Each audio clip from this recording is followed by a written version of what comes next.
मैं अभी 27 साल की हुई हूँ, लेकिन मेरा शरीर देखने में पूरी तरह से जवान औरत जैसा है और मेरी शादी अभी 3 महीने पहले ही हुई है। हाइट 5 फीट से भी अधिक है और संतरों का साइज भी मस्त है। लेकिन अब ऐसा लगता है कि यह खूबसूरती अब मेरे किसी भी काम की नहीं है, क्योंकि मेरे पति की प्राइवेट जॉब दूसरे स्टेट में लगी हुई है। इसलिए वह शादी के बाद अभी तक घर नहीं आए हैं। मेरे ससुराल में मेरा 18 साल का देवर, मेरे ससुर जी और उनकी माँ रहती है। मेरी सासू माँ का 2 साल पहले देहांत हो गया था, इसीलिए मेरे पति मुझे अपने साथ नहीं ले गए, क्योंकि मुझे घर संभालना था। अब मेरी फीलिंग समझने वाला यहाँ पर कोई नहीं था। मेरा गर्म खून अंदर से उबल रहा था, जिसे कोई ठंडा करने वाला चाहिए था। लेकिन मेरे पति तो पिछले 3 महीने से अभी तक घर भी नहीं आए थे, इसीलिए अब मैं काफी बेचैन और प्यासी सी रहने लगी थी। तभी मेरी नज़र मेरे देवर पर गई। हाइट उसकी मेरे से छोटी ही थी तथा शरीर भी मुझे पतला ही था, मगर उसका घोड़ा उसके हिसाब से बहुत बड़ा था। मेरे देवर का नाम राहुल है तथा अब की बार उसने कॉलेज में प्राइवेट एडमिशन करवाया है, इसीलिए इन दिनों वह घर पर ही रहता है। घर पर मैं और मेरे देवर अकेले ही रहते हैं, क्योंकि मेरे ससुर जी की मन बुद्धि होने के कारण हमेशा अपने कमरे में आराम करते हैं तथा ससुर जी घर के बाहर वाले कमरे में रहते हैं, इसलिए वह कभी कभार ही अंदर आते हैं। पहले मैं अपने देवर को वैसी नजरों से नहीं देखी थी, लेकिन जिस दिन से मैं राहुल के घोड़े को देखा, उस दिन से मेरी तो नजर ही बदल गई। उस दिन राहुल को लगा कि घर में कोई नहीं है, इसलिए वह अपने कमरे में वीडियो देखा हुआ घोड़े से खेल रहा था। तभी अचानक मेरा वहां से गुजरा हुआ और मेरी नजर खिड़की पर पड़ गई, क्योंकि अंदर से थोड़ी थोड़ी वीडियो की आवाज आ रही थी। जब मैं खिड़की में से झांक कर देखा, तुम मेरे तो होश ही उड़ गए। पिछले 3 महीने में मैंने पहली बार घोड़े के दर्शन किए थे। घोड़ा खड़ा था तथा राहुल उसे अपने हाथों से धीरे धीरे सहला रहा था। यह देखकर मेरा तो वहीं पानी छूट गया। बस उसी दिन से राहुल के घोड़े की सवारी करने को जी मचलने लगा। उस दिन मैंने अपने पति को भी फोन किया कि अब आप आ जाइए, मुझे अब और नहीं रहा जा रहा। कब तक मैं ऐसे अकेली ही तड़पती रहूंगी? मेरा भी मन करता है, आखिर मैं भी तो एक औरत ही हूँ। तभी मेरे पति ने मुझसे माफी मांगते हुए कहा कि देखो सोनाली, मैं तुम्हारी बेचैनी समझ सकता हूँ, लेकिन मुझे अगले 2 महीने कोई भी छुट्टी नहीं मिलेगी, क्योंकि कंपनी ने कुछ नए प्रोजेक्ट शुरू किए हैं, जिसकी वजह से सभी कर्मचारियों को डबल शिफ्ट में काम करना पड़ रहा है। इसीलिए अगले 2 महीने छुट्टी मिलना तो नामुमकिन है। बस 2 महीने और इंतजार कर लो सोनू, फिर तो मैं ले लेकर तुम्हारा बुरा हाल कर दूंगा। ऐसा कहकर मुस्कुराते हुए उन्होंने फोन काट दिया। जैसे तैसे करके सुबह हो गई। सुबह मैंने सभी के लिए चाय नाश्ता बनाया और राहुल के लिए स्पेशल कमरे में लेकर चली गई। जैसे ही मैं राहुल के कमरे में गई, तो मैंने देखा कि राहुल अभी तक सो रहा था और सोने की वजह से घोड़ा एकदम सीधा खड़ा था।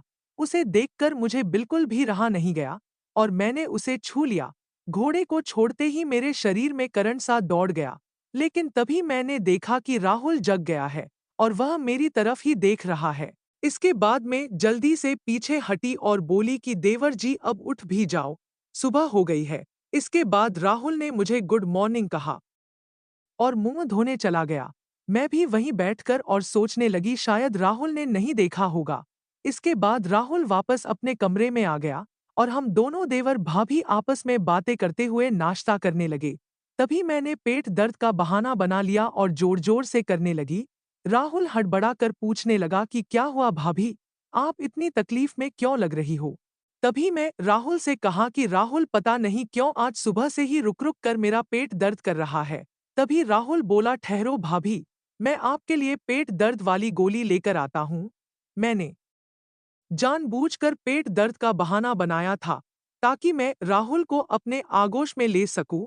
तभी मैंने उसे रोकते हुए कहा कि राहुल पेट दर्द वाली गोली तो मैं कब की ले चुकी हूँ, हो सके तो थोड़ी देर तुम मेरा पेट दबा दो। राहुल पहले तो थोड़ा सा हिचकिचाया, लेकिन मेरे दर्द को देखकर वह बेड पर बैठा और पेट दबाने लगा। उसे समय मुझे बहुत अच्छा महसूस हो रहा था। राहुल की नजरें भी इधर-उधर जा रही थी। तभी घर में ससुर जी के आने की आवाज सुनाई दी। तुम्हें राहुल को कहा कि चलो ठीक है राहुल, मैं खाना पकाती हूँ। आज तुम्हारे पिताजी को बाजार जाना है। इसके बाद मैं रसोई घर में चली गई तथा खाना बना दिया और ससुर जी तथा बुद्धि सास को परोस दिया। मैं रसोई में राहुल के लिए रोटियां बना रही थी। तभी पीछे से राहुल रसोई में आ रहा था। मैंने उसे देखकर पहले से ही अपना पल्लू नीचे डाल दिया। जब राहुल की नजर मुझ पर पड़ी, तो वह मुझे देखा ही रह गया, क्योंकि मैं पूरी पसीने में भीगी हुई थी। राहुल को देखने का नाटक करते हुए मैं नीचे झुकते हुए अपने पल्लू को उठाया, तो राहुल को स्वर्ग के दर्शन भी कर दिया। तभी राहुल बोला, भाभी, अगर आप कहो तो मैं आपको पंखे से हवा दे दूं।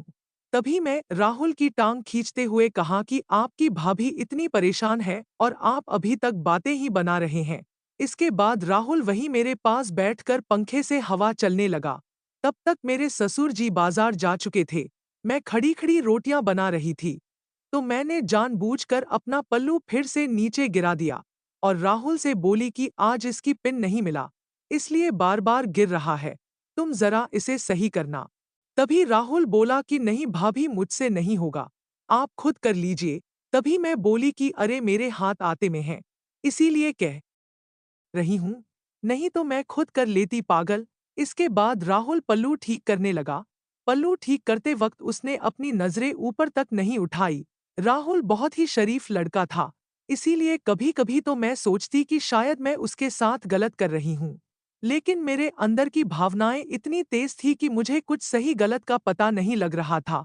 आज ससुर जी भी बाजार गए हुए थे तथा दोपहर में सासू माँ भी गोलियां लेकर सो जाती हैं। इसीलिए घर पर मेरे और मेरे देवर के अलावा कोई नहीं था। इसलिए आज मैंने मन में पक्का कर लिया था कि आज राहुल के घोड़े की सवारी करके ही रहूंगी। लेकिन राहुल अभी भी मुझे वैसी नजरों से नहीं देख रहा था। आज सारा दिन मैं राहुल के आगे पीछे घूमती रही तथा उसे फंसाने की कोशिश करती रही। लेकिन राहुल का मन बस ऊपर नीचे होकर रह जाता। वह मुझसे ऐसी वैसी बातें करने से भी शर्म आता था। शाम को हम दोनों बैठकर खाना खा रहे थे। तभी राहुल ने मुझे आखिरकार कह ही दिया कि भाभी, लगता है आजकल आपकी तबीयत थोड़ी सी ठीक नहीं है। इसीलिए आप कुछ दिन भैया के पास शहर ही चली जाइए, यहाँ पर मैं सब संभाल लूंगा। तभी मेरी आंखों में आंसू आ गए और मैं राहुल से कहा कि बस करो, आप तो रहने ही दो। मैं पिछले 2-3 महीने से कितना परेशान हूँ, किसी को नहीं पता। ना तुम्हारे भैया को फिक्र है और ना ही तुम्हें। मुझे रोता देख राहुल मेरे आंसू पोंछने लगा। तभी मैं राहुल के गले लगाकर सिसकते लगी। मैंने उसे समय पता नहीं क्या क्या बोल दिया। मैं राहुल से कहने लगी कि देवर जी, मुझे आपके भैया नजर आते हैं, इसीलिए मैं कभी कभी आपके आगे पीछे कुछ ज्यादा ही घूमने लगती हूँ। प्लीज आप इसका बुरा मत मानना। तभी राहुल मुझसे कहने लगा कि नहीं भाभी, आपकी बातों का भला मैं क्यों बुरा मानूंगा।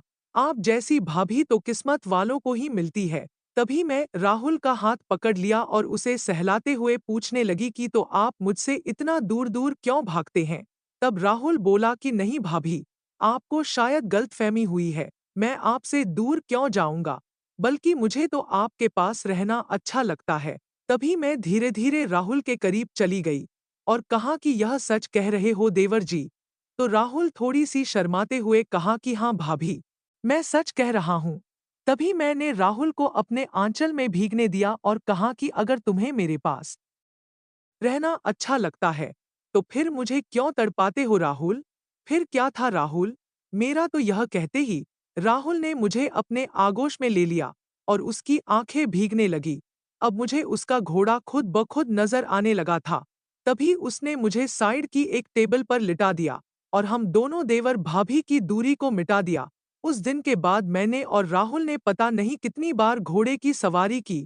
राहुल मुझे नई नई पोजीशन में लेकर मुझे खुश करता। अब हम दोनों को कभी भी अपने रिश्ते को लेकर कोई शक नहीं था और मैं भी राहुल की सवारी का खूब मजा ले रही थी। जब भी मुझे अपने पति की याद आती, मैं राहुल के पास चली जाती। आखिर राहुल ने मुझे अपना बना लिया था। अब मैं अपने पति का इंतजार नहीं कर रही थी, क्योंकि अब मुझे राहुल का घोड़ा मिल गया था।